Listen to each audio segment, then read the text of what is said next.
The last 2 years in the Indian handset market was all about David taking on Goliath, with homegrown manufacturers eating into shares of the global giants. But that was as far as round one was concerned. Come Q2 of 2011 and round two seems to be favouring the Goliaths, with global handset players transforming into comeback kings. Players like Nokia and Samsung have finally got their act together and have started gaining some serious momentum. Tara Kapoor spoke to a variety of people to find out what's caused this sudden change of dynamics. Meet Krish Chauhan. All of 27, lives in Mumbai, swears by Levi's, uses Axe deodorant, drives a Hyundai Accent and owns a Micromax mobile. Hello. It's lovely. His next big purchase, a fancy handset that, apart from having all the features, also has to be a brand.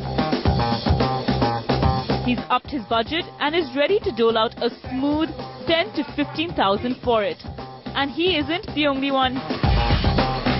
Digest this. A whopping 60% of the handset sales in India in 2011 were upgrades. And this desire to upscale is one of the key reasons why the handset market dynamics are fast changing. So much so that if the last 2 years marked the rise of the homegrown heroes, the next two will witness the resurgence of the global giants. The intensity of competition took everybody by surprise. There was a degree of slowdown in the second half of the year. The kind of growth that we had been witnessing is something which reduced a little. The terms of trade started changing. Some of the big players ended up getting into huge credit and very heavy discounting in the market. That put a different kind of pressure on the entire industry in terms of profitability, as well as a degree of the healthy kind of growth that we had been witnessing until recently. And the numbers further validate this developing story. Post the first quarter of 2011, homegrown manufacturers such as Micromax, Carbon Mobile and Spice have slowly started shedding market share to the 5 big global giants, namely Nokia, Samsung, BlackBerry, HTC and LG. For the last 3 quarters, you will see that their share is almost growing by 1% or 2%. Now 1% and 2% might look very small, but you need to look at they are actually beating the market growth. So the market is also growing at over 10% per year, and in that they are able to increase their market share. After phenomenal growth for the past few years, several factors in the latter part of 2011 turned the tables back around. The dollar appreciated very sharply, and a lot of players could not really take up the challenges of the fluctuating forex market. And also in the process, because they were sitting on inventory, started liquidating whatever stocks they had. And so we found a very aggressive price, competition which emerged. So I think it's been very, very challenging for, players like Spice in the recent past. Actually, the Indian manufacturers are, in most cases, brands who have a distribution network in the country, but the manufacturing is out of, China, Taiwan, and Korea. So what has happened is that there was a sharp run up in the dollar, and that impacted the gross margins very seriously. Local players took advantage of the fact that the global giants were sitting pretty in their comfort zones and snoozing while the Indian mobile market was changing swiftly. But after a rude wake-up call, global players have upped their game and have gone all out to get down and dirty. So if the dual SIM phones was where local handset manufacturers found their first breakthrough, apart from entry-level phones, branded handset players, despite being late, have managed to deliver the same products with better technology and packaging. Over the last few years, dual SIM ended up becoming almost 40-45% of the total market. Now, if the wisdom with the global players indicated that not to participate in that space, obviously they had to lose. That dual SIM market continues to grow even today. by choosing to participate in that space, they have obviously picked up share.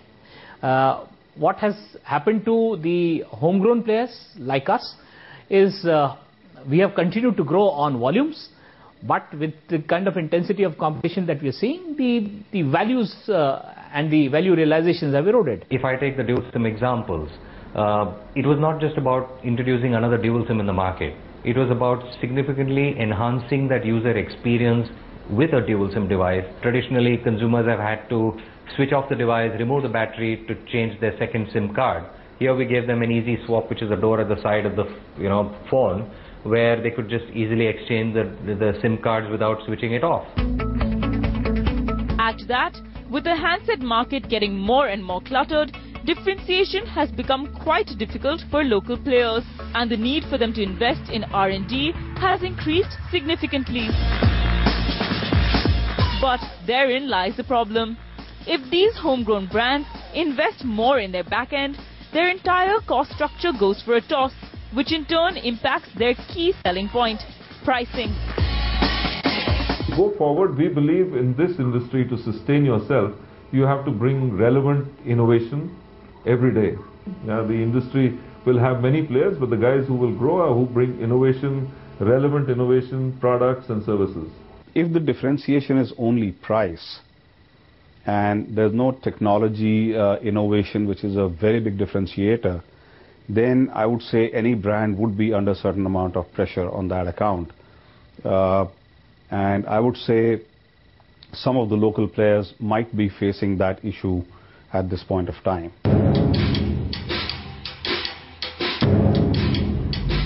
The two big growth areas for handsets going forward are in the smartphones and rural markets. And unfortunately, both these areas are weak links for homegrown manufacturers in comparison to their global counterparts. Take a look at this. The smartphone segment is growing at a phenomenal rate of 67% in the Indian market. And this segment is currently dominated by Nokia with an almost 40% share, followed by players like Samsung and BlackBerry.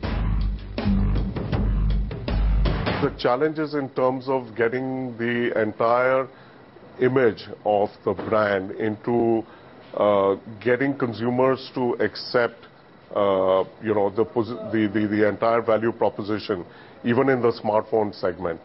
Whatever we offer, consumers have to perceive us to be offering better value, not only better value but better quality in the products that we offer in the smartphone segment.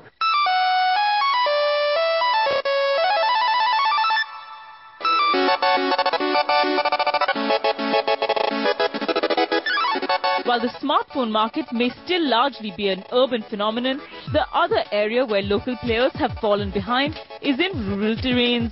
According to Mart, mobile ownership is increasing among lower SEC segments by as much as 72% in SEC-D and as much as 31% in SEC-E. In these markets again, the dominating force is Nokia, and the second spot is occupied by the unbranded Chinese phones that have started to sell directly in India. The challenge here for the Indian brands is the lack of scale and distribution. With big Chinese brands like Huawei, who have clout and financial backing, making headwinds in the Indian market, the journey for local handset manufacturers is going to get very tough from here on, given that global players like Panasonic and Siemens fail to survive in the handset space.